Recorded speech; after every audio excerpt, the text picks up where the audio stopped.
I'm Greg Johnston, CEO of Carl Data Solutions, an industrial Internet of Things company that provides big data solutions for monitoring critical infrastructure. Carl Data offers machine learning and predictive analytics features through our cloud-based applications to deliver key asset-saving operational insights from massive amounts of data. Carl Data trades on the CSE, symbol CRL, and the Pink, symbol CDTAF. For more details on Carl Data, please visit carlsolutions.com. Welcome to the Goddard Report. Comments made on the Goddard Report and TalkDigitalNetwork.com are an expression of opinion only. Here is Jim Goddard. My guest is Kris Sims, BC Director of the Canadian Taxpayers Federation. Welcome back to the show, Kris. Always a pleasure to be here. Kris, Clean BC, the program the provincial NDP has planned to turn us into the greenest area, I don't know, on the planet, or at least on this corner of Canada. What's your opinion of the wean-us off fossil fuels forever and only having electric vehicles? Well, I went to the announcement by both Premier John Horgan and Dr. Andrew Weaver, of course, the leader of the Green Party, who was right up there on stage with the Premier and the ministers. At first glance, things sound nice, the idea of having a cleaner planet and helping our children and grandchildren. All of those platitudes sound great. The problem is it's very short on pricing. But if you read the language in this very shiny, glossy document, it sounds expensive. So as you point out, the idea is somehow to ban all personal gasoline and diesel-powered vehicles by the year 2040. I will stress that they're setting this plan in motion while very few electric vehicles are actually available on the market percentage-wise compared to other traditional forms of vehicle transportation. So that sounds expensive. And then they start talking about incentivizing people to get into electric cars. That means giving people money and giving them rebates. And we all know that government doesn't have its own money. It just takes money from us, from the taxpayers. So when they start telling you that they want you into electric vehicles and they're going to incentivize you to do it, that should set some alarm bells off because it means that they're going to take money from you in taxes so that you drive a vehicle that they choose. They also use a lot of language that hints and points in the direction of moving away from the domestic use of natural gas and moving towards electrification. Within the document, they mention things like heat pumps and electric heat several times. And they talk about moving away from what they call fossil fuels, what I would call natural resources or oil and gas, several times. And my concern is that it sounds like they're trying to throttle back on the use of natural gas domestically here in British Columbia, all while ramping up the export of LNG, liquid natural gas, for export. I've also heard from some industry people who say the reason for this is because of the environmentalists' concerns, because we are actually exporting liquefied natural gas, which is a no-brainer. I mean, it's a key resource for us here in BC, that because that is somehow increasing the carbon footprint of the world, that we need to make up for it and pay for it somehow and make up the difference domestically here in BC. My concern, number one, is that sounds expensive. And number two, it sounds like they're trying to narrow our dependence only on the electrical grid, where, most people with common sense would understand that if you get your energy from a variety of sources and you have a variety of choices, whether it's natural gas or oil heat or solar or wood stoves, hydro, you name it, that's better because then you aren't putting all of your eggs in one basket. So I have a ton of concerns based out of this document.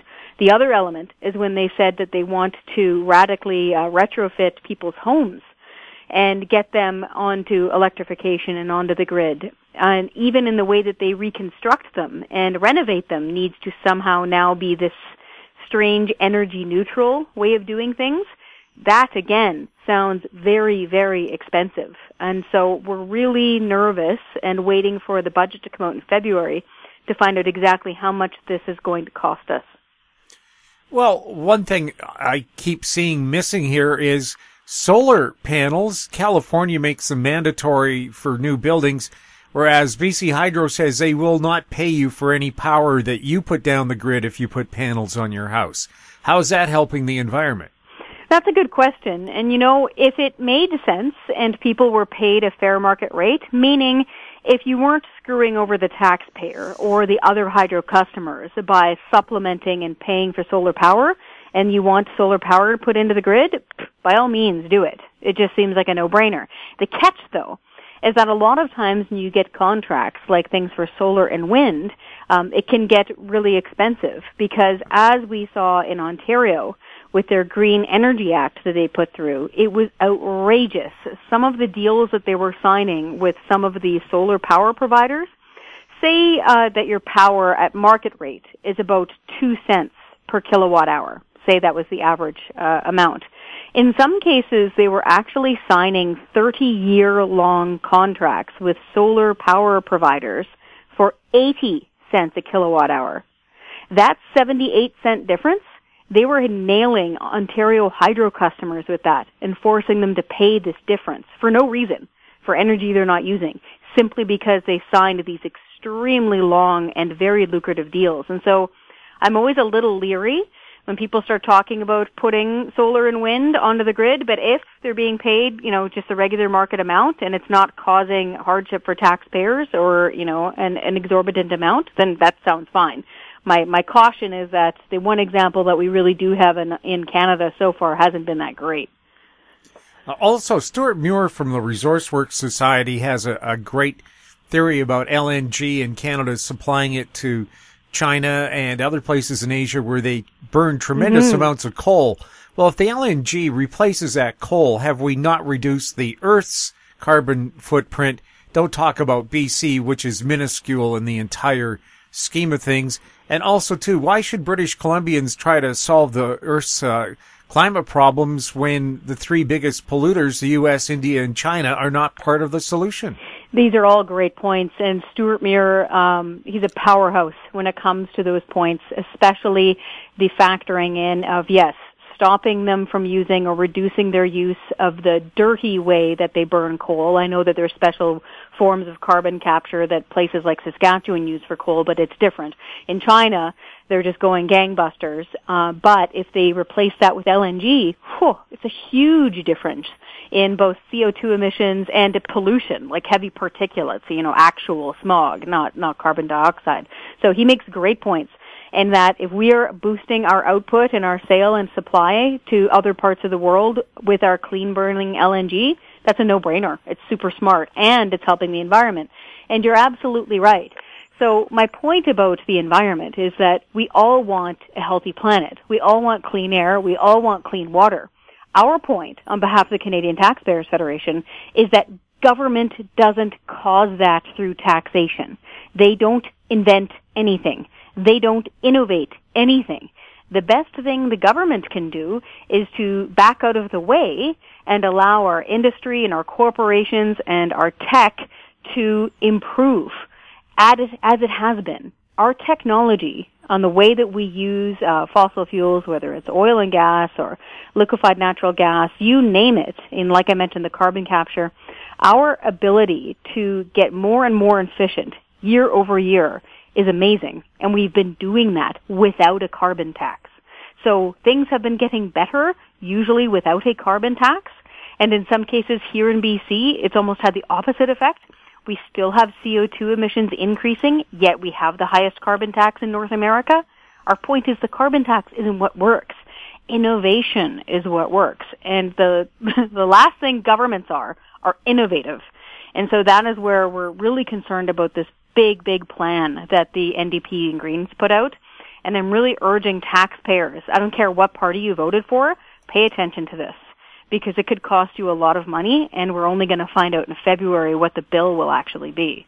So Clean BC could actually be clean out BC's wallets. Yes, exactly. And that's the hashtag that was going around when they first announced this too, because it's suspiciously devoid of numbers. There's all sorts of neat sounding things in there, like, using wood pulp for heat and stuff like that, especially up north. Those sound neat. But the idea of outlawing our gasoline and diesel-powered vehicles by an arbitrary date set by government and to retroactively renovate people's homes, again using, I don't know, solar-powered drills, that sounds a little concerning, and it sounds very expensive. So yeah, it could clean out your wallet. Stay tuned. Wood pulp doesn't sound very clean to me. We had the BC forest fires, and it caused everybody with lung problems, like people like me, a lot of trouble. Why would you want to encourage the burning of wood again? Apparently the way, and again, I'd have to read up on it, but I read the big chunk on wood pulp, and it was all part of, they'd recapture it. Like no part of it would have emissions. It was almost like a special form of a boiler that was all being recaptured, and it was part of an industry idea up north. So it's not like a chimney stack. Yes, if you remember the smog of the 60s in Vancouver from all the beehive burners around False Creek, going back to burning wood didn't sound all that progressive. We'll have more with Kris Sims right after this. Arctic Star Exploration, operated by a team of proven mine finders, is focused on diamonds in Finland and the Northwest Territories of Canada. Work programs are underway in Finland and Canada. Arctic Star trades on the TSX Venture Exchange symbol ADD, on Frankfurt symbol 82A1, and the OTCQB symbol ASDZF. Please visit our website arcticstar.ca or call us at 604-689-1799. Cypress Development Corp's flagship lithium project is located just east of Albemarle's Silver Peak mine in the heart of Clayton Valley, Nevada. A 12-hole exploration drill program for lithium-enriched claystone on Cypress's 100% controlled properties is now underway. Cypress Development Corp trades on the TSX Venture Exchange symbol CYP, the Pink's CYDVF, and on Frankfurt C1Z1. For more information, please visit our website, cypressdevelopmentcorp.com. Welcome back. We're speaking with Kris Sims. Kris, you warned that the employer health care tax that would be imposed on BC employers would boomerang and really start hitting taxpayers hard. And Vancouver City Council putting out their new budget planning at least a 5% hike on property taxes because they'll now have to pay a medical services special tax. But in the meantime, they're also still paying the medical premiums of their employees. So they're being stung twice, but guess who picks up the bill, right? All of us do. It's always the taxpayer. And we wanted to be wrong about this, trust me. We were really hoping that the NDP government would see the light and realize that this is a huge tax hike that they are imposing on most British Columbians.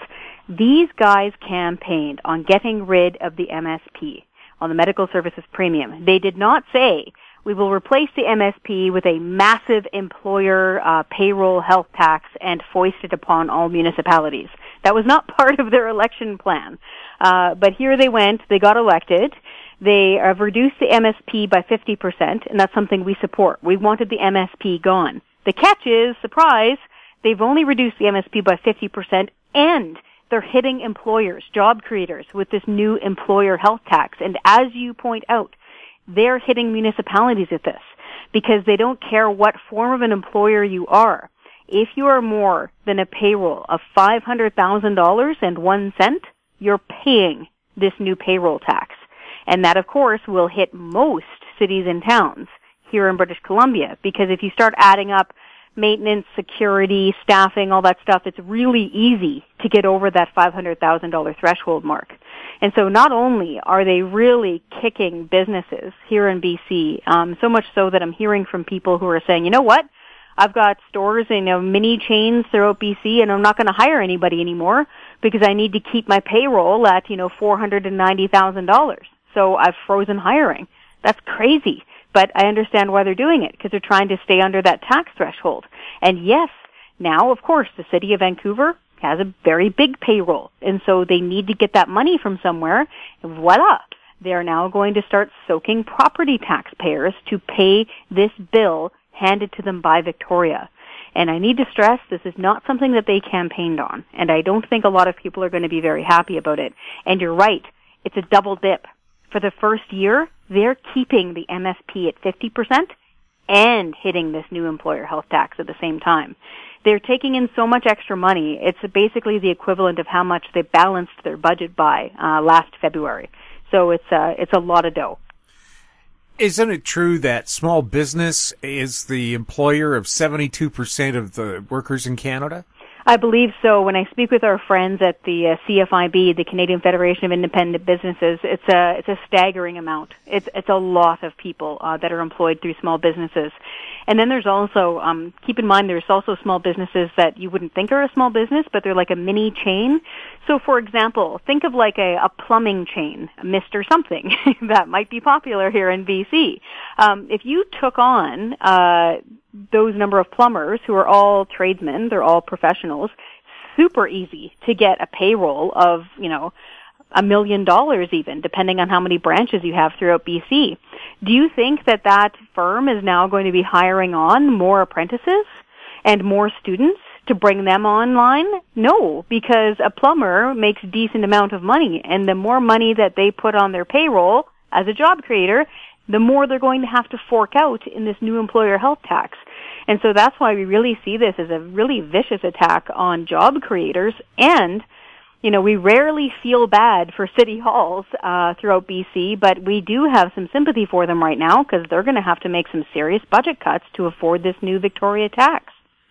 Well, I'm just thinking of small startups, little computer firms and AI, or just my doctor's office. How many people are bustling around that office and how they always seem to be short-staffed, but if you have to pay thousands of dollars more a year to hire just one person, why would you want to hire that one person? Exactly. And are people going to then have, diversify, have different branches of their company with a different name to avoid that tax? And that's the thing, is it spells out clearly on the website that they'll go after you if you try to do that. So they will count every single thing that your name is basically attached to as an employer, as a job creator. They will tally all of that up. It doesn't matter if you're in 4 different companies or one company. And it says right there on the website. And I urge everybody listening, if you don't think this affects you, go to the BC government website right now, type in employer health tax, and there's a page that comes up, and they have a calculator right there. And just for an experiment, I typed in $700,000. So that means that you're about $200,000 over the tax threshold. And I think the amount of tax it spat back out at me was something like $6,000. $6,000. Can you imagine being hit with that as an employer, where you're already trucking along and you're already probably paying 50% of the MSP, you've got all your staff, you're looking to hire more, and guess what? You have a brand new bill of $6,000 to pay. Now, one forecast I saw said BC would lead Canada in economic growth next year, but I wonder if that forecast was done before this tax was brought in. That's a great question. I find a lot of times those forecasts do change, or the results of those forecasts do change after new dampening effects of taxation are taken into account. So right now, they'll do projected growth, and yeah, we're very booming, and that is because of our resource sector a lot of times, and it's our real estate, and blah, blah, blah. It's not what the common average person is doing day to day. When I hear from common average working people, they're stressed to the max. They're in massive debt.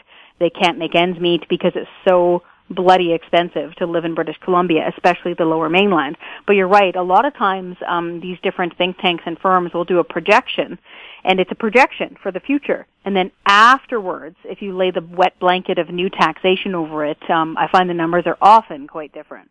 We'll have more with Kris Sims right after the break. I'm Douglas Mason, CEO of Naturally Splendid, symbol NSP on the TSX Venture Exchange. Naturally Splendid is a biotechnology and consumer products company focused on the global cannabis and health markets. Naturally Splendid is expanding distribution in this rapidly growing market with products currently in Canada, the USA, South Korea, Germany, and Australia. To view our comprehensive company presentation and for more information, please visit our website at naturallysplendid.com.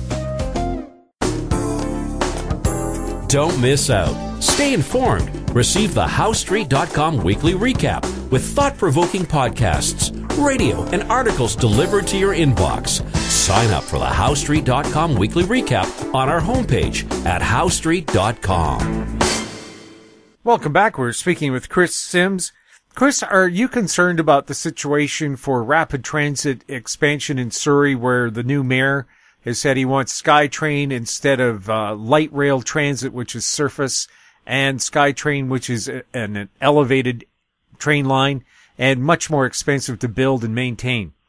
I am concerned about it for two different reasons. One, it's, again, sounding like it's going to cost taxpayers quite a bit of money.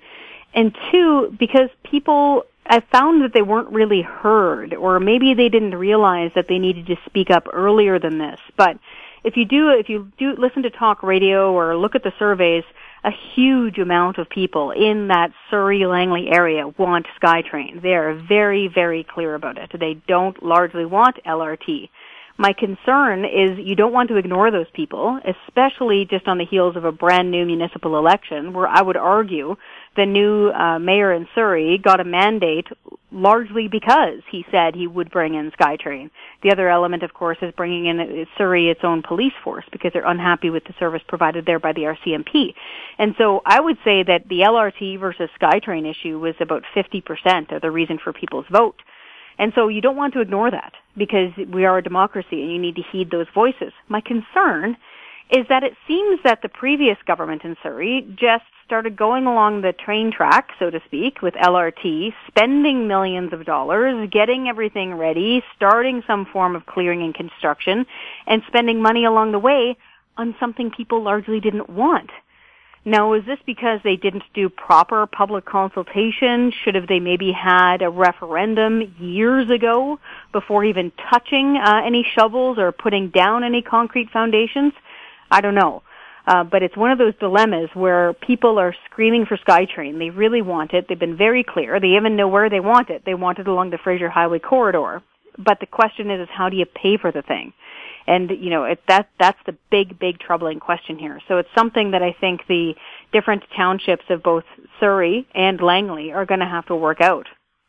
Well, Kris, back when we had the referendum on whether we wanted to pay half a cent more on our sales tax for rapid transit, you said city halls, if they just trimmed their budgets by a small amount, could have come up with that money. Could Surrey and Langley come up with that money if they did things like maybe not have the large Christmas trees they put up and festive lighting and cut back on that for a few years? That's a good question. We'd have to really go through their budgets in the past few years, line by line, and maybe that's something I'd have to sit down and do with their city staff and with their financial experts in both of those cities. But you're right. As an example, the most recent, if everybody remembers the transit referendum where people voted no to giving TransLink a big chunk of money, if all of the mayors of Metro Vancouver had simply put 0.5% of their future growth, not existing budget, 0.5% of their future growth in their budgets into transit, it would have more than paid for it. They wouldn't have needed to even think about a brand new sales tax for transit. The key here is will. And these mayors would rather take their money and spend it in their own little backyards and jurisdictions rather than putting it into the big pool of transit that they claim to love so much. So they always seem to love the idea of transit and fancy transit so long as they're not really paying for it. And it's somehow in this collective amorphous cloud. Of course, the point is that everybody's paying for the thing. We pay 17 cents a liter for our gasoline. It's going up to 18.5 cents per liter next year. We pay a percentage on all of our parking. It's a ton of dough. The head of TransLink, basically the leader of a regional bus board, of a transit board, makes more than the Prime Minister of Canada. Like, that's crazy. And so, frankly, if they put their heads together, I really, really hope that the mayor of Surrey and perhaps surrounding communities can figure out a way to save this money, pay for the SkyTrain that their people and voters want, without jacking up taxes. It's going to be challenging. It's not going to be easy, but I really hope that some innovation and some imagination happens, and they don't just trot out a new tax to pay for it. Because the point is once you start with a new tax, getting rid of it is almost impossible. If we take a look back at what we were saying about the healthcare tax, they were campaigning on getting rid of the MSP. But look at that. They brought in a brand new one just by a different name. And so it's all often like trying to fight a hydra. You cut off one head and the other one grows back. Well, in Vancouver, too, their 0.5% charge to taxpayers to fight the fentanyl crisis has now become a permanent part of their budget without discussion. Yeah. I remember listening to that on the radio on the way home the other day. And again, it's one of those things where Do we want to try to help people with severe crippling opioid addiction? Of course. But shouldn't we perhaps consult taxpayers, or at least let them know that a previously described temporary tax in order to help something for a crisis has now become permanent? People need to remember that this isn't City Council's money, that it's people's money, whether they're single or have a family or retired, or it's their property or their investment for their retirement, you name it. It's all their money. And so they at least need to be consulted and informed about this sort of stuff. My concern is that I know the people of Surrey and Langley want this SkyTrain, but I don't think they realize how much it's costing, and I don't want them to be writing governments a blank check with their tax dollars at risk, because once they do, it's going to be gone. Well, they do spend a lot of their lives stuck in traffic jams because of congestion and the lack of rapid transit out into the valley. One thing I always asked about, no one has a good answer. Why don't they just extend these rapid transit lines by one station a year? If they would have done that with the Expo line, Chilliwack would be connected to downtown Vancouver. Wouldn't that be amazing? And it sounds practical. You know, it sounds prudent. But maybe for long-term planning, it's always better to get a big shot of it done all at once. Maybe if they tried doing it every single year, the startup and teardown would be too costly. I'm not sure. But I also know that I really wish that they would put their heads together more with developers for housing. In Hong Kong, it's a different system, yes, we know. But in Hong Kong, they actually teamed up with condo owners and apartment building builders, and they got them investing heavily in rapid transit trains because all of the people living in the apartments used it all the time. And so part of their strata or their basically utility bill fee in those apartments that they were living in that are all connected to rapid transit anyway, part of that rent or mortgage payment went into rapid transit, and it paid for itself. And so if we can combine that kind of thinking with a bit of innovation coming from places like Surrey and Langley, maybe we can actually get this thing done. Yeah, and another way to pay for it, too, I look at the Van City Credit Union building that straddles the SkyTrain line at Main Street in Vancouver. Well, if you want to pay for rapid transit, why not allow these buildings to be built all along the line over top of it on property that would belong to the transit company and would pay for that line? And that's super smart. And it saves taxpayers a ton of money. And it's frankly, you want densification. Any city planner will say this. You want densification of housing near rapid transit lines. And they'll naturally migrate there. Like it's almost as if the building gets up and walks over next to the SkyTrain station and sits down, because that's where the people are. If we can combine those things and make it pay for it, then that's really win-win. Kris, thank you so much for chatting with us, and best of the season. You too. Thank you so much for caring so much about BC. My guest has been Kris Sims, BC Director of the Canadian Taxpayers Federation. If you have any questions for Kris, you can email her at ksims@taxpayer.com or website taxpayer.com. And, of course, if you have any questions for any of our guests, you can send them to info@howstreet.com. I'm Jim Goddard. Thanks for listening. Comments made on the Goddard Report and TalkDigitalNetwork.com are an expression of opinion only. The Goddard Report is available online and mobile at TalkDigitalNetwork.com. The Goddard Report is a production of Howe Street Media Incorporated.